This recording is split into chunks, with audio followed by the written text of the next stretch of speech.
বন্ধুসকল আপোনালোকক স্বাগতম জনাইছোঁ হেপী মোমেণ্ট ফৰ লাৰ্ণিং চেনেলটোলৈ। আজি ভিডিঅ'টো আমি আৰম্ভ কৰিবলৈ লৈছোঁ। এয়া দেখা পাইছে শ্ৰীৰামৰ আগমন ঘটিছে। আহক বন্ধুসকল, এতিয়া পলম নকৰি আমি ভিডিঅ'টো আৰম্ভ কৰোঁ। তাৰে আগে আগে আপোনালোক কৈ ল'ব বিচাৰিছোঁ, যদি আজি আপোনালোকে ভিডিঅ'টোত নতুন আহিছে কোনোবা, তেতিয়াহ'লে প্লিজ চেনেলটো ছাবস্ক্ৰাইব কৰি ল'ব। আৰু যদি আমাৰ ভিডিঅ'বিলাক চাই ভাল পায়, তেতিয়াহ'লে আপোনালোকে লাইক কমেণ্ট শ্বেয়াৰ কৰি দিব। আহক বন্ধুসকল। পাঠ কৰাৰ পিছত বিনীতা ভাবি একদম তাৰমানে নেৰা নেপৰাকৈ ধৰিছি যে যেনে তেনে ভোগ কৰিবই লাগিব। বালাজীকো ভোগ লগালাক, মোকো ভোগ লগালাক। এইটো ভাবি আৰু এই ভাবিহঁতৰ ঘৰ এই পৰিৱেশ। তাৰেতো মন্দিৰত দেখিছোঁ ভাবিহঁতক এই কীৰ্তন চিৰ্তন কৰি থকা। এতিয়া পৰিৱেশত তেওঁলোকৰ ঘৰত আহিলে কিন্তু এইখিনি ভোগখিনি খাওঁ আৰু বেছিকৈ। হে বন্ধুসকল, এইটো কি জানিলে নাই?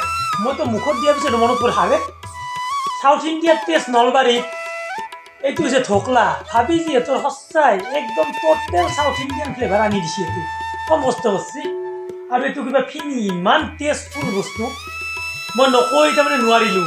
ভগৱানক যেনেকৈ ছাপ্পান ভোগ লগাইছি, মোকো একেলগে ভোগ লগাই দিছে। এইটো সন্দেহ হ'ব নিশ্চয়। মেক্সিমাম বস্তু ভাবি সিহঁতে নিজে বনায়, ইমান ধুনীয়া ধুনীয়া বস্তু বনাইছে। এইটো গমৰ কিজানি গম লাড়ুৰ দৰে বিৰাট টেষ্টফুল হৈছে সঁচাই। বিনীতা ভাবিৰ ঘৰৰ পৰা ওলালোঁ, খাই দে বিৰাট সুখ পালোঁ। কি খুৱাইছি ন ভাবি সঁচাই, ইমান তাৰমানে মচলা চচলাৰ কম্বিনেশ্যন তাৰমানে ইমান জানে।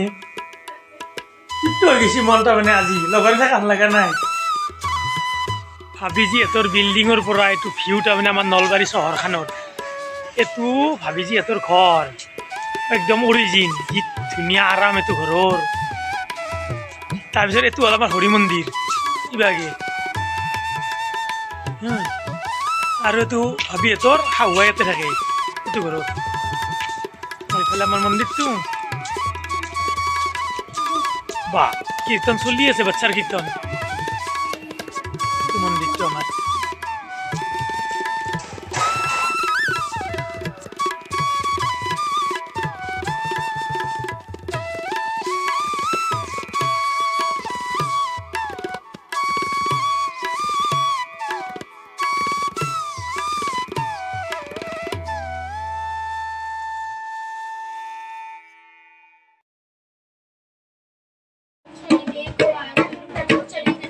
এই বাচ্চাকেইটাক দেখা পাইছিল বন্ধুসকল, মই যেতিয়া এৰি থৈ গৈছিলোঁ প্ৰায় 1 ঘণ্টামান আগতে এই বাচ্চাকেইটাকে এৰি থৈ গৈছিলোঁ মই, তেতিয়া হনুমান চালিচাই পাঠ কৰি আছিল আৰু এতিয়াও হনুমান চালিচাই পাঠ কৰি আছে।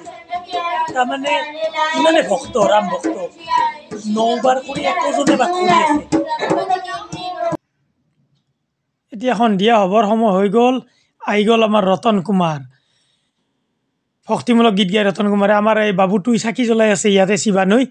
চাকি জ্বলোৱা কাৰ্যসূচী আৰম্ভ হৈ গ'ল আৰু লাহে লাহে। এতিয়া বাহিৰৰখিনি আগে জ্বলাই লোৱা গৈছে। ময়ো লগে লগে ধূপেদি আৰতি কৰি ল'লোঁ বজৰংবলীক। ৰাতিপুৱাৰ পৰা উপবাসে আছিলোঁ, পাঠ চাঠ কৰি আছিলোঁ, সেইকাৰণে সন্ধিয়া সময়লৈকে ৰখি আছোঁ। এতিয়া শিৱানৈ ইফালে চাকি জ্বলাই আছে, ইফালে ভিতৰৰবিলাক দাদা আহোন ভাবিজি আহোন আহি পিনে জ্বলাব আৰু ৰামক লৈ আহিব ইয়াতে। আজি ৰামৰ প্ৰাণ প্ৰতিষ্ঠা হৈ গ'ল। দাদাহঁতে পূৰা একদম চাকিত তেল চেল দি পূৰা ৰেডি কৰি থৈ দিছে। এইফালে চাওকচোন ওম আঁকিছে আৰু এইফালে আপোনাৰ স্বাস্তিক আঁকিছে এটা। আৰু এই গোটেইবিলাক চাকিৰে সজোৱা হৈছে, মাটিৰ চাকি ডাঙৰ ডাঙৰ, পূৰা তেল চেল দি পিনে এতিয়া ৰেডি কৰি দিছে। জ্বলাই দিলে ইমান মনোমোহা দৃশ্য হ'ব। আৰু ইয়াতে টোটেল 700 এগছি বন্তি ইয়াতে গোটেই হেৰি কৰা হৈছে। আজি সন্ধিয়া প্ৰজ্বলিত কৰা হ'ব এইবিলাকক। আৰু মই সেইকাৰণে এই মনোমোহা নান্দনিক যিটো দৃশ্য আছে, এই দৃশ্যটো মই আপোনালোকক দেখাব খুজিছোঁ। আৰু ইফালে চাওক বালাজী, এই বালাজীৰ আৰতিৰ সময় হ'ব আৰু পণ্ডিতজী গোটেই যা যোগাৰবিলাক কৰি আছে। ইয়াতে হনুমান আছে আৰু এই ভাবিজি এখন আহি গ'ল।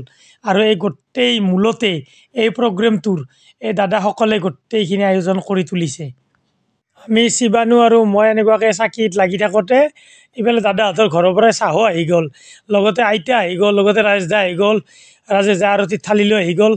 এতিয়া ৰাজেশ দা, বৌ, আইতা, মাইনাহঁত, বাবুহঁত আৰু কানাইয়াতো আজি ৰামে হৈ আছে। আজি কানাইয়া নহয়, কৃষ্ণ নহয়, আজি ৰাম হৈ আছে। আহি আছে এতিয়া, ৰামক আনিব যাব। ইয়াৰে গোটেই এজন মিলাই শিৱানো চাহ খাই আছে। গৰমৰ কাৰণে খাব পৰা নাই কিজানি। মই তাক কৈছোঁ বহি পেলাই খাই থাক। এই মাইনা আহি গ'ল আৰতিত থালি লৈ। ভাবিজি ছোৱালীকেইটা, আইতা গোটেই আহি গ'ল। এইয়া তাৰমানে যিটো গান চলি আছে, মজা এটা জ্যোতিৰ গান এটা দিয়া আছে, সকলোৱে শুনি নাচি বাগি আছে। আৰু ৰাম আহি গ'ল আমাৰ এতিয়া। জয় শ্ৰী ৰাম বুলি কৈ এতিয়া ৰামক আদৰি নিয়া হ'ব ইয়াৰ পৰাই। এতিয়া কানাইয়া আজি ৰাম হৈছে। আৰু গানটো মই বন্ধুসকল আপোনালোকক শুনাব নোৱাৰিলোঁ, কিয়নো গানটো মোৰ কপিৰাইট লাগে। সেইকাৰণে মই গোটেই দৃশ্যবিলাকে দেখাইছোঁ আপোনাক। আৰু ইমান মনোমোহা তাৰমানে হৈছে নহয়, বিৰাট ধুনীয়া হৈছে এই প্ৰগ্ৰেমটো। মই নিজে থকাৰ কাৰণে খুবেই তাৰমানে বেছি এনজয় কৰিছোঁ ইয়াতে। আৰু আজি ৰামৰ প্ৰাণ প্ৰতিষ্ঠা উপলক্ষে গোটেই ভাৰতবৰ্ষে আজি নাচি আছে। তাতে আৰু আমি নানাচিলে হ'ব নেকি?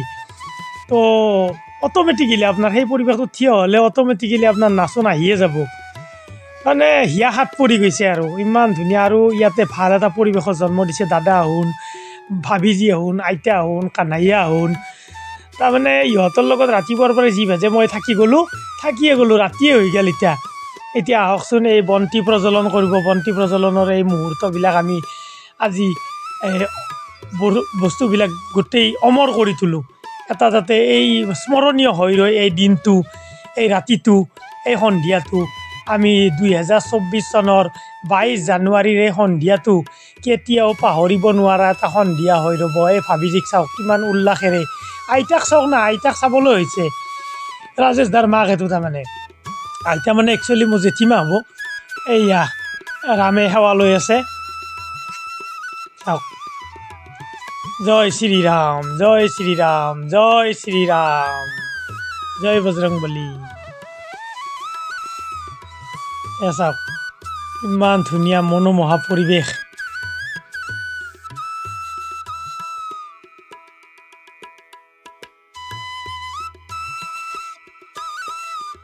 আমাৰ ইমান সৌভাগ্য, কোনোটো বছৰতে এনেকুৱাকৈ দীপাৱলী আমাৰ প্ৰতি বছৰে একবাৰহে আহে। আমাৰ 2024 সৌভাগ্য হ'ব যে দীপাৱলী আমি উৎসৱ 24ৰ আৰম্ভণিত 22 জানুৱাৰীৰ দিনা, আৰু সিফালে নৱেম্বৰত আমি পালন কৰিব পাম। আৰু আজি চাওক এটা দীপাৱলী সদৃশ পৰিৱেশ। আজি গোটেই ভাৰতবৰ্ষ ৰজন জনাই আছে, জয় শ্ৰীৰাম, জয় শ্ৰীৰাম, জয় শ্ৰীৰাম, শ্ৰীৰাম জয় ৰাম, জয় জয় ৰাম, শ্ৰীৰাম জয় ৰাম, জয় জয় ৰাম। ৰামধনীৰে মুখৰিত হৈ গৈছে চৌদিশ। আৰু বন্তি পোহৰেৰে গোটেই ভাৰত ভূমি আজি উজ্বলি উঠিছে। আজি ৰামলালাৰ 500 বছৰ পিছত ইয়াতে আগমন ঘটিছে। কৰি আৰু কিবা ডাঙৰ হেপী মোমেণ্ট আছে নেকি? মই এইখিনি কথাকে ক'ব খুজিছোঁ, কিন্তু তাতে সেই গানটো যি বাজি আছে সেইকাৰণে আপোনালোকক মই ভইচেৰে ক'ব লগা হৈছে। আৰু বন্ধুসকল, এই মুহূৰ্তটো আমি আৰু কেতিয়া পাম? আজি ভালেই হৈছে, দেৰ আহে দুৰুস্ত আহে। সেই 500 বছৰ পিছত হ'লেও আজি গোটেই ভাৰতবৰ্ষ, গোটেই পৃথিৱী অনুভৱ কৰিছে যে এটা এনেকুৱা আনন্দৰ মুহূৰ্ত, যিটো আনন্দৰ মুহূৰ্ত বাচ্ছাই আজি এনজয় কৰিছে গোটেই ভাৰতবৰ্ষত। আৰু হয়তো এই পিৰিটোলৈকে এইকাৰণে ৱেইট কৰাইছিল ভগৱানে যে একেলগে সকলোৱে এনজয় কৰিলে কিমান আৰু বেছি ভাল লগা হ'ব।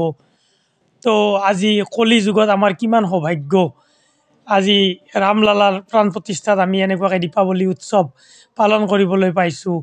আৰু এই ভাৰতবৰ্ষৰ যিটো অনুষ্ঠান গোটেই বিশ্বতে আজি পালন কৰিছে গোটেই সনাতনীসকলে, কিন্তু আমি নলবাৰীত থাকিও সেই অনুভৱেই পাইছোঁ যেন অযোধ্যাত আছোঁ। এতিয়া আমি অযোধ্যাত থকা যেন লাগিছে, তাত কৰি কোনো আকৌ ব্যতিক্ৰমী নহয়। তাৰমানে তাৰ পৰাই আপোনালোকক মই যেনেকুৱাকৈ পাৰোঁ আৰু দেখুৱাই গৈ আছোঁ। আমি দীপাৱলী উৎসৱ পালন কৰিছোঁ ইয়াতে সন্ধিয়া, আজি 22 জানুৱাৰীৰ দিনা।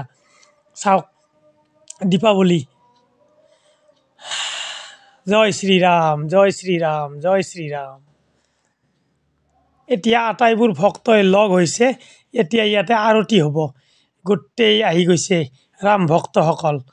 আহক বন্ধুসকল আমি আৰতি কৰোঁ এতিয়া হনুমানৰ তাৰমানে আজি সন্ধিয়া আৰতি হোৱা নাছিল নহয় সন্ধিয়া আৰতি এতিয়া কৰিব লাগিব पिंकी आना पिंकी आ देखना कि चाटी उठी ध्यान रखना भाभी उधर में चला जाओ पिंकी उधर में चला जाओ बड़ी टिंकू भैया आइए तो अरे इतना आएगा नहीं नहीं आएगा इतना इसको भी बुलाओ জয় শ্রীরাম जय श्री राम জয় শ্রীরাম चलो आरती होगा इसको बनाना था सीधा अच्छा से बैठो अच्छा से बैठो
जानी गौरी अनुकूलस्या ह्याः जातके मंगलमंगलमूलरामचंद्र रामचंद्र की जय। पंडित जी आरती ले जाइए हो गया आज अल्प अल्प पानी तो দিব সাকি টাকি জ্বলি আছে বন্ধুসকল আজি সন্ধিয়াৰ দীপাৱলী উৎসৱৰ এই ভিডিঅ'টো আমি ইমানতে সামৰিব লাগিব আৰু আপোনালোকক লগ পাই আছোঁ নেক্সট এটা ব্লগত। আহক বন্ধুসকল এতিয়া আহি আমি শেষৰ পৰ্যায় পাইছোঁ। শেষৰ পৰ্যায়ৰ পিছত আমি আহি পেলাই ঘৰৰ দুৱাৰদলি পাম। ঘৰৰ দুৱাৰদলিত আজি আমাৰ নৱনিৰ্মিত বা এই যি নৱনিৰ্মাণ হ'বলৈ গৈ আছে আমাৰ লক্ষী মন্দিৰৰ তাতেই বন্তি প্ৰজ্বলন কৰি আছে। তাৰে এটা জাষ্ট মুহূৰ্ত আপোনালোকক মই দেখাই দিছোঁ। আপোনালোকক আজি ইয়াতে বিদায় মাগিম। আপোনালোকে চাই থাকিব হেপী মোমেণ্ট ফৰ লাৰ্ণিং চেনেলটো। এয়া হৈছে আমাৰ গাঁৱৰ নিৰ্মাণ চলিছে।